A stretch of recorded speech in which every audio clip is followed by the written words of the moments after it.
Биздин буларга талап кылып атканыбыз могу жактын баардыгын казып, тең аралык жери 2 километр. Ташын таштай, чырканактардын бүттүгүн алып, теректердин баарын алып талкалашып, балык өздөштүрүп, эми Токойдун ишин гостиница кылышайын деп жатат. Биздин могу жерде Шанхай жамааты жайытыбыз бер биздин. Булар жайыттын баардыгын менчикке арендаторлор аренда кылышып атат. Ушуга чара көрө турган бийликтен тиги өйдө жактагы кишилер келип, ушулардын баардыгын бизге карап берсе, абдан жакшы болот эле. Эң жакшы болот эле ушундай токтоп калса. Ушуну токтотсун деп биз ошо талап кылып, элдин баары келип атабыз. Бүт жер казылган.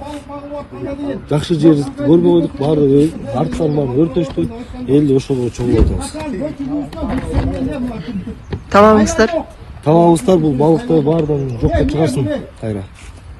Болду. Не себептен? Не себептен?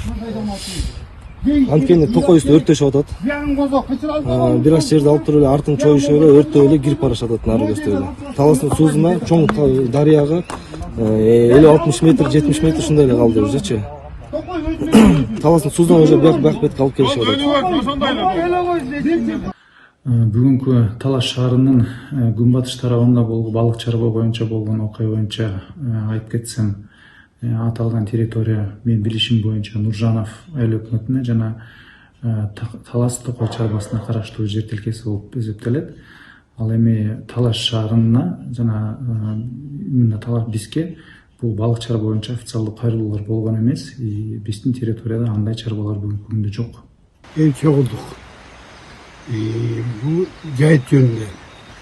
Жайытыбыз жайган жерлерибизди бүт балыктар ээлеп, арга бозу тигишип алды. Там салышып атыр.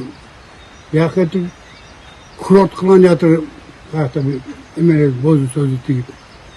Бизге бүтке эмебиз жалаң уй менен, ошонун сүтү менен жашап атабыз. Завод жок болсо, айрылган. Пенсия менен эле ошол уй, небере чөйрөнү багып атабыз. Ana ошол проблема. Качан келсе айыл өкмөт берип атат дейт. Булар болсо, ал ден бет маңдайын көрдүм, барды бекитип алып, ит менен коет малды. Проблема ошол. Бизде ошо алагы бетте, наркы бетиндеги эмени, там самын алып, бияк бетине өтсүн, бисак тазалансын. Сонун наркы бети шаарга, берки бети айыл өкмөткө карайт, ошол жөнүндө деп. Жок, бул как раз нар жагы айыл өкмөткө карайт. Биринчи эмеге чейин. Ала айыл тургум, ала Шанхай. Ошо киреше айыл өкмөт карайт. Ошон үчүн бизге берип жайыттым, айыл өкмөт берип атат. Бияк болсо Токойго карайт. Могу Нуржан айыл өкмөтүнүн балык чарбасы үчүн берилген жерлердин үстүнөн ушундай арттар казылып атат, теректер кыйылып атат деген арыздар шаардык кеңештин депутаты тарабынан, ошондой эле берде шаардык тургундар тарабынан дагы арыз жазылып атат. Анан эми арыз жазганда бир чети карап атсаңыз, шаардын өзүнүн муниципалдык,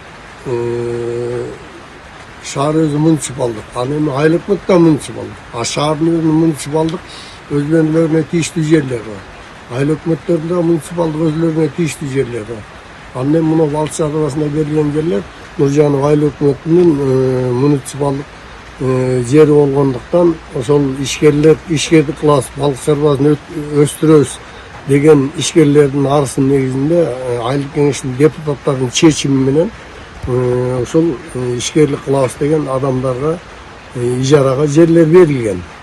Баягы сиз аркылуу айлап турган нерсе ушул болуп атат да, элде азыр мындайбир түшүнбөстүк болуп атат. Бул жерде биздин компаниянын бирден бир максаты Талас областына туризмди өнүктүрөт. Азыр мына президентибиз койгон баягы талаптарга ылайыктуу биз ушул бардык региондордо туризмди өнүктүрүшүбүз керек. Ошол туризмди өнүктүрүү багытында мына азыр ушул Талас Токойнон биздин компания 2 гектар 60 соток жер алып тазалоо иштери болду. Азыр мына көктемдүү иштери болду. Эми азыр ушул туристтерди кабыл алып турган легкий конструкциядагы бози ошого окшогон нерселер тигилип, уже туристтерди кабыл алууга даярданып атабыз да. Анан элдин арасында түшүнбөстүктөр болуп атат. Эми баягы куураган ушул бир нерселерди кыюу иштери менен алек болуп аткан үчүн ошо баардыгын кыйып атат, баарын өрттөп атат деген бир жалган маалыматтар да тартылып атат. Анан ушул нерседен мынакей азыр түшүнбөстүк менен бир нече жарандарыбыз келген экен. Азыр түшүнгүсү келгендер да болуп атат, түшүнгүсү келбегендер да болуп атат. Эми азыр карап отсоңуздар, жалпы биздин мамлекеттин саясаты ишкерчиликке жол ачуу болуп атат да. Анан эми ишкерлерге бут тоспогула, тоскоолдук кылбагыла, ошондой жанагындай тийиштүү ишкерлик кыла турган жерлерди бергиле, шарт түзүп бергиле деп атат да. Анан эми ошондой ишкерлик кылабыз деп балык чарбасын уюштуруп аткандар, ошондой жерлер берилип ушундай болуп атса, анан эми айрым адамдар буга да каршы болуп, бул туура эмес берилип атат, мыйзамсыз тигүү деген болот. Эми ал барк нерсени мыйзам чегинде чечилет деңизчи, анан эмне демек элек? Эми өкмөттүн саясатын, барк нерсени аткарышыбыз керек. Кээ бирөөлөр болсо жакпай атат, бирөөлөр туура түшүнүп атат, бирөөлөр туура эмес түшүнүп атат. Эми баардыгы текшерилет. Тургундары келдир, Жаштык микрорайонуна караштуу жер. Бул жерде эмне себептен арендага берилген, эмнеге, кандай деп суроолор жаралып атат элди. Бул мыйзам чегинде конкурс менен өткөн. Талас Токой чарбасынын жери мынакей. Өзүңүз көрүп турасызбы? Бул жер Талас Токойчулугунун 40-квартал, 39-кварталына карайт. Ошол жерде бул жерде 2 гектар 60 сотогу туризм максатында ижарага берилген жер болуп эсептелинет. 2022 жылдан баштап бул киши договорго отурду, келишимге Токой чарба менен.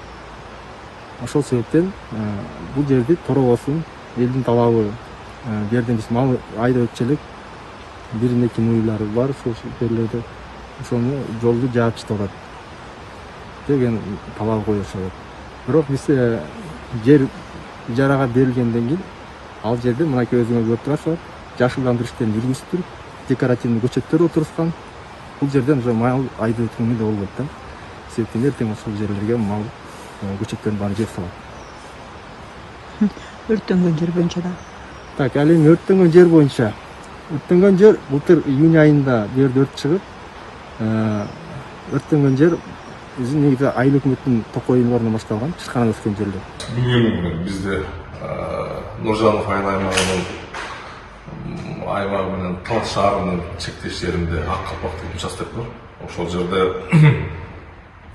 буга чейин бизде Нуржанов айылдык кеңешинен баардык тиешелүү уруксат кагаздарын алып, тиешелүү мамлекеттик органдардан, тиешелүү органдардан уруксат кагаздарын алып, жеке ишкерлик жүргүзүү үчүн беребиз. Бир 10 чакты биздин жарандарыбыз, ишкерлер атайын ишкерлик жүргүзүү боюнча уруксат кагаздары менен алышкан баардыгын.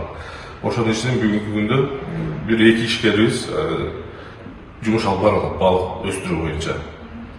Анан буга чейин дагы бир жолу ошол жарандар, ошол шаардын тургундары барышып, ошол түшүнбөстүк менен мамиле жасап ишкерлерге баягы үстөмдүк көрсөтүшкөн да.